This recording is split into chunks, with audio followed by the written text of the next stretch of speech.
Dakle, naš stav nije da želimo bilo šta prevariti ili bilo koga izigrati i od početka nastojimo voditi jedan civiliziran dijalog. Nadam se da to ne moram posebno dokazivati i da svi naši nastupi idu u tom smjeru.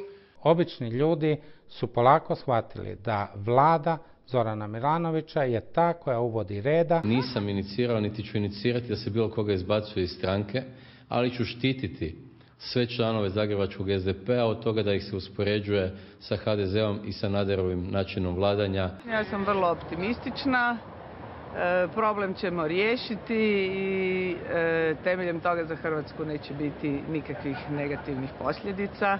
Eto, teme za tabloide. Tko je za? Što ću ih upozorio? Usvojeno. Više da ne prati.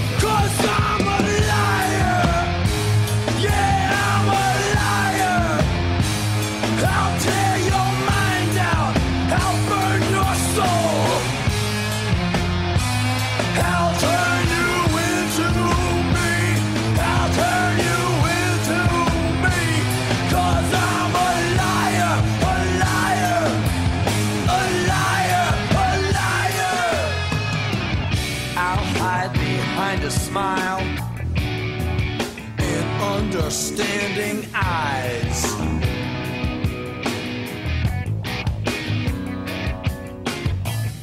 And I'll tell you things that you already know, so you can say, I really identify with you so much.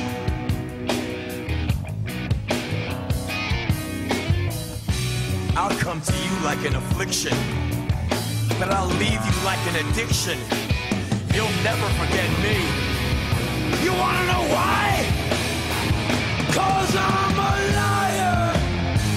Yeah, I'm a liar. I'll rip your mind out. I'll burn your soul. I'll turn you into me. I'll turn you into me. 'Cause I'm a liar, a liar. Liar, liar, liar, liar. I don't know why I feel the need to lie and cause you so much pain. Maybe it's something inside, maybe it's something I can't explain. 'Cause all I do is mess you up and lie to you. I'm a liar. Oh, I'm a liar.